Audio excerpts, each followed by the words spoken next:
What do golf's biggest major champions really think about LIV Golf? Let's find out. Hey, DT here. If you're like me, you're at least curious about what golf's biggest major champions like Jack Nicklaus, Gary Player, and Tiger Woods are actually saying about LIV Golf today. If you take a look at the list of golf's major champions, you'll see Jack Nicklaus at the top with 18, Tiger Woods in second place with 15, and slightly lower on the list, Gary Player with 9. Undoubtedly, their opinions matter and are to be respected, but how relevant are they in today's golf game? Now, who you won't see on that list is Lee Westwood, 91 career major championship starts, 0 wins. What does he really think about LIV Golf? Well, he joined LIV Golf, so we know what he thinks about LIV Golf.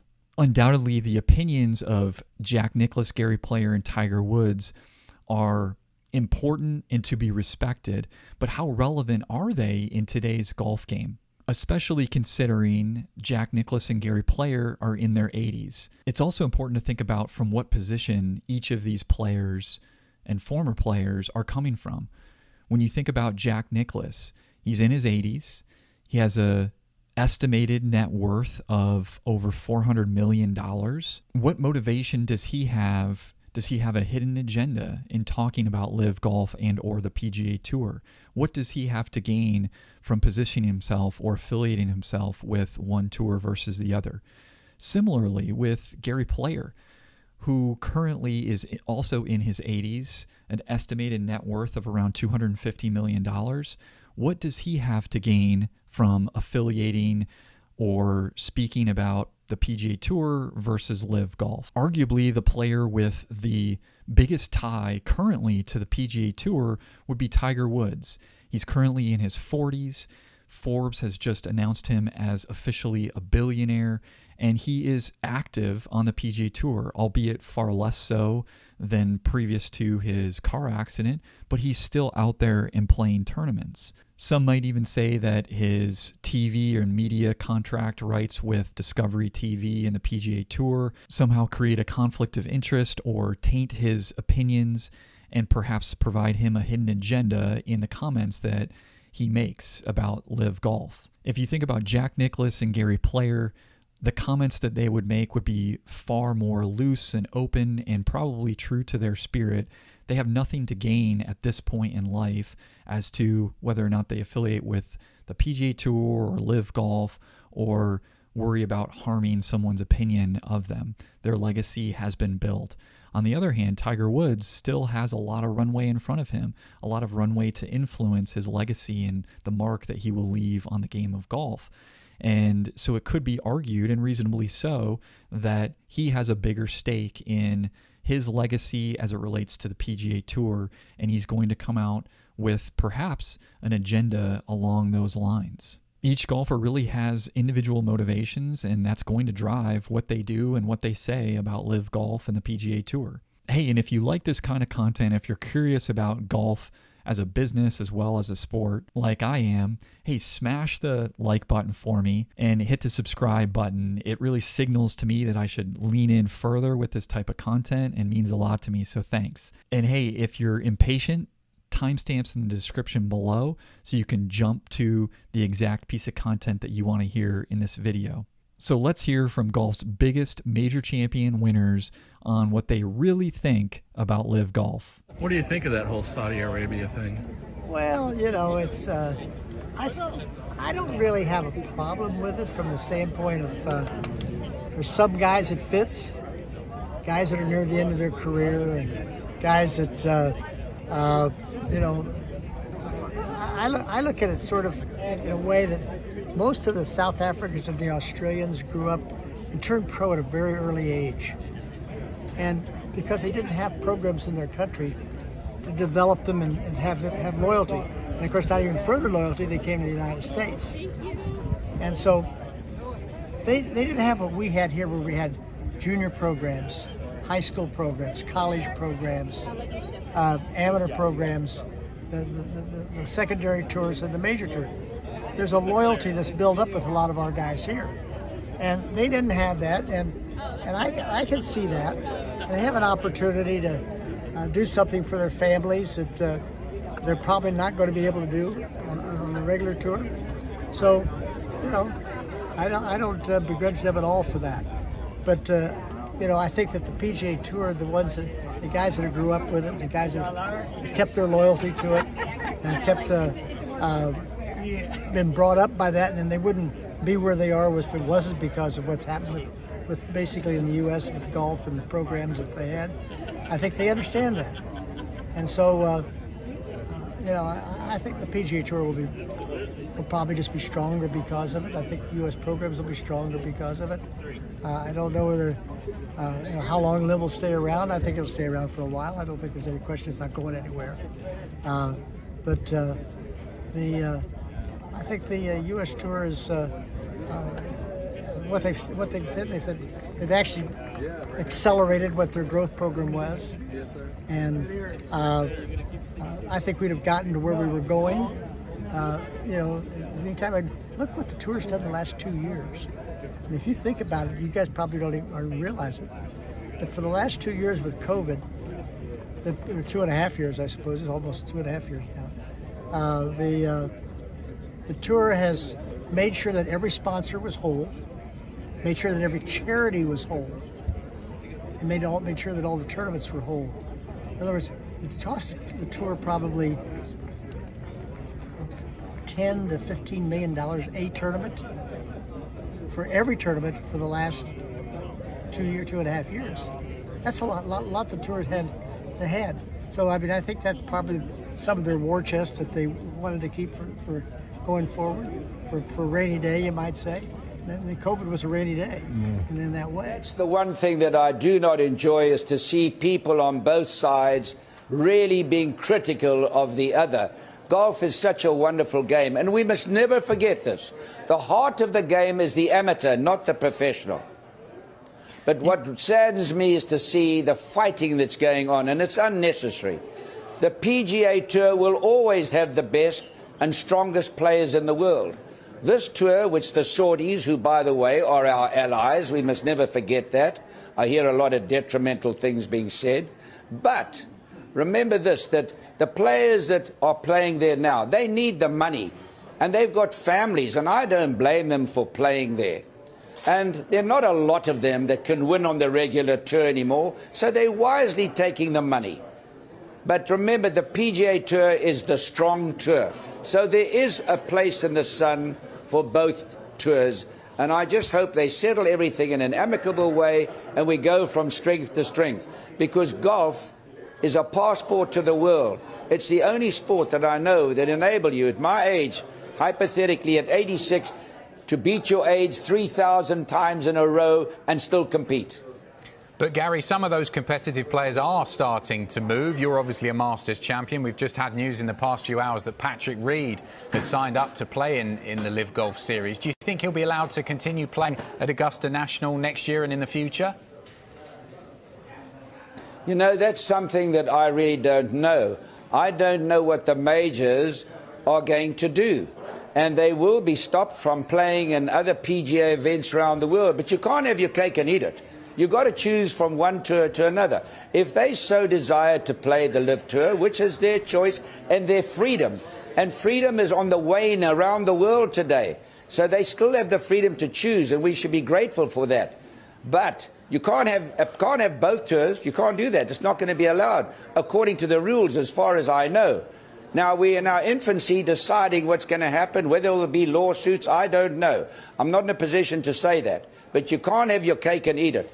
I mean, the money they're making, the last prize. And I'd like the people that are playing the tour just to be open and say, look, I'm playing this tour because I want to make some money. I have a family. There's no disgrace about that. Every businessman has a choice to say that, whether he gets transferred from one company to another. I'm leaving because I'm making more money. But you can't have your cake and eat it. And don't forget, the best players will always come from the US Tour, because that's where all international top players are playing. And Gary, if these players aren't allowed, hypothetically, to play in the majors as well as the LIV Golf Series, do you think that's the key moment that they will then think twice about making this move to LIV? No, once you've made the decision, that's final as far as I'm concerned. But remember this, that the LIV Tour does not have a point system that will enable you to keep playing the tours. So I don't know what's going to happen in the majors. If you're not playing in majors or you're not playing the regular tour, where are you going to get your points to give you and qualify you to play in the majors? So this is far more complicated than people make out to be. And a lot of people are giving a lot of opinions and know a hell of a lot about nothing. Gary, you've been affiliated with Saudi Golf. Did you, prior to that, have any concerns about the country's human rights record before becoming involved with them? Well, you know, who are we to criticize people for human rights? If you look what's happening around the free world, killing policemen, killing people, burning cities down, shooting children, stabbing people, are we in a position to be able to criticize people around the world? People in glass houses mustn't throw stones. We live in a world now when everybody, it's either lawsuits, quick to criticize, people on phones having nothing better than to do, media that want to manufacture stories. We live in a very strange world today. It's a very different world. Secondly, just following on from the LIV and the Greg story, just what do you think, what's your perception that the guys who are being tempted to go over and play for the LIV, what, we got a message for them, or what do you think of those guys who are being tempted? Okay, that's a lot of questions.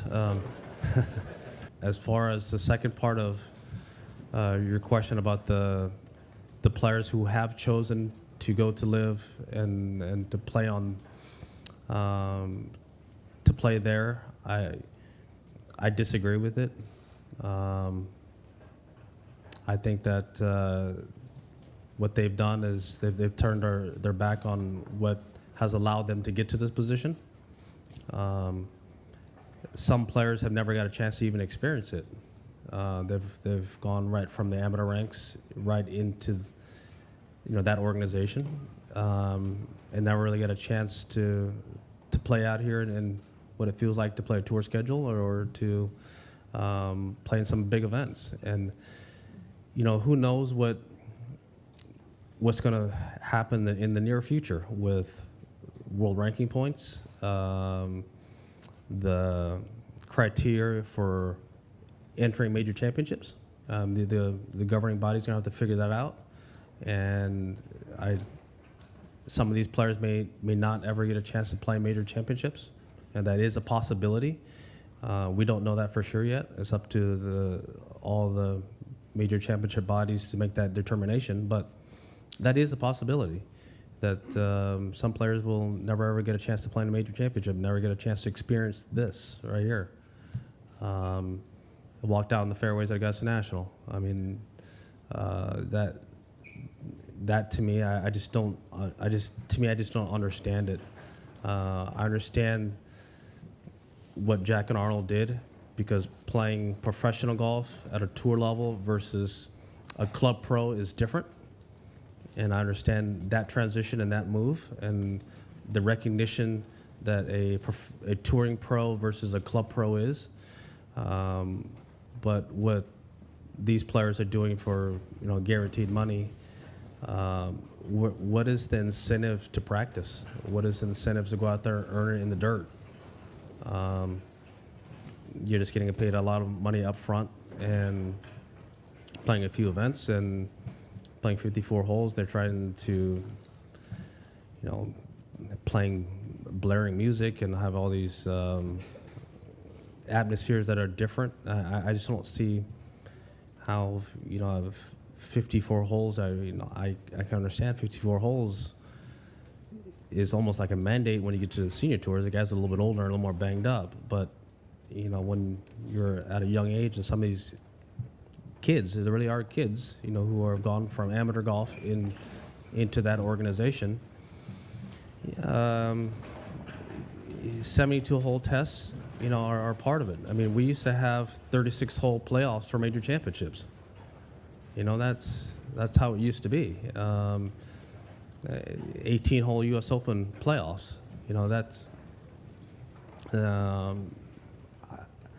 I just don't see how that move is positive in the long term for a lot of these players, and especially if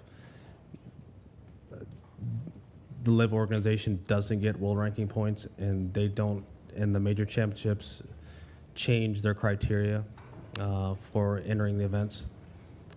It'd be sad to see some of these young kids never get a chance to experience it and experience what we've got a chance to experience and walk these hollow grounds and play in these championships.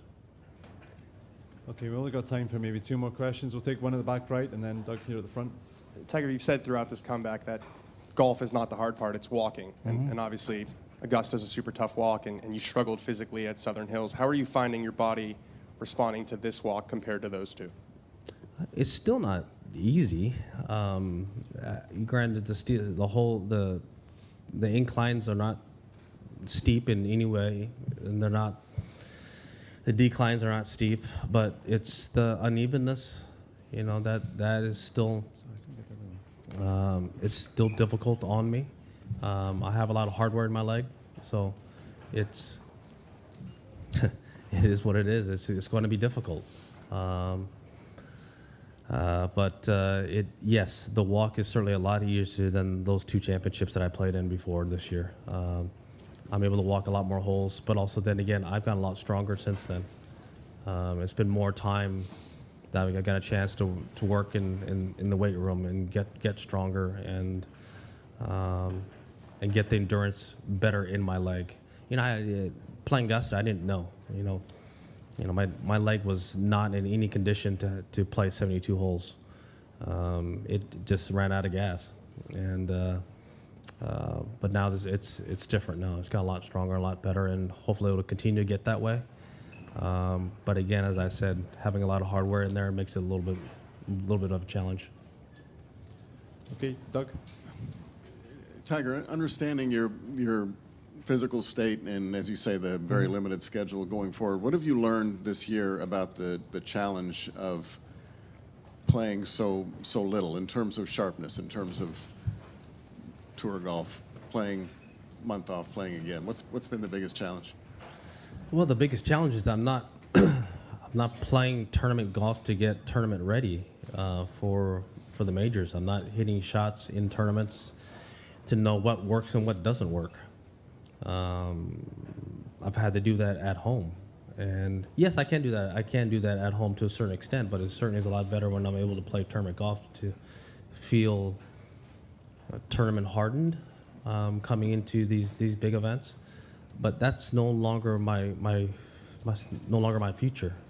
I'm not going to be able to do that again. So this is what my future is: a very limited schedule, and I'm going to have to somehow figure out a way to practice at home efficiently and come to these events maybe just a little bit earlier and get more looks and try to get a better feel for it and really trust what I'm doing, because. I hadn't proven it to myself in any other tournaments prior to this. But hey, just the fact that I was able to play Augusta when I just started weight bearing 6 weeks prior to the event, and that to me was quite an accomplishment. And then Tulsa was another accomplishment. So.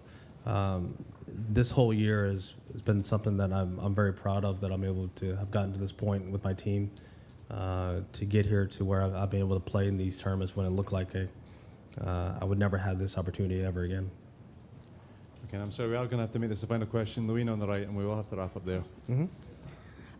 Tiger, the history of the game has always been a very important part of your golfing development, I feel, because you've always appreciated it.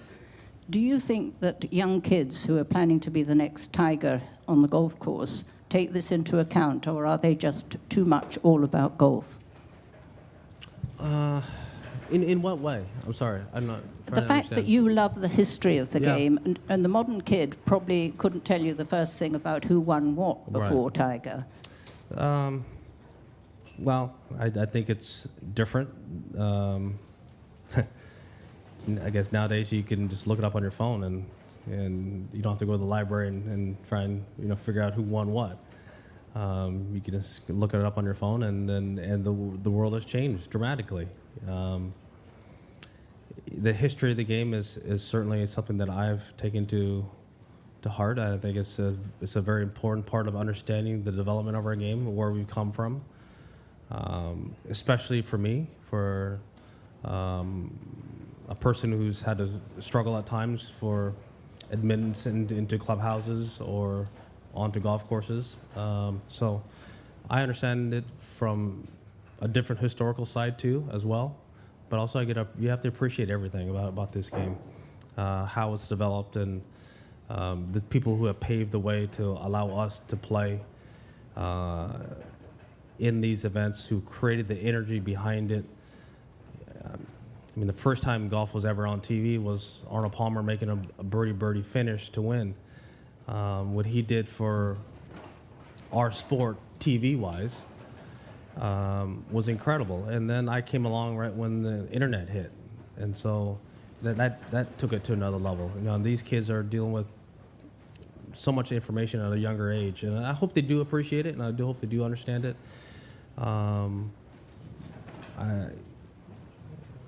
There's so many great champions that, like yesterday, for instance, that were out there, that I hope a lot of some of these kids were watching at home, got a chance to appreciate that, to see them playing out there. I mean, saw Bob Charles out there on 18 hitting. I think we won in 63 or something like that. So to be able to see that in person, I mean, live, God, it was just so special. And I just hope the kids appreciate that. Does your son appreciate the past? He does. You know, he understands the history of the game.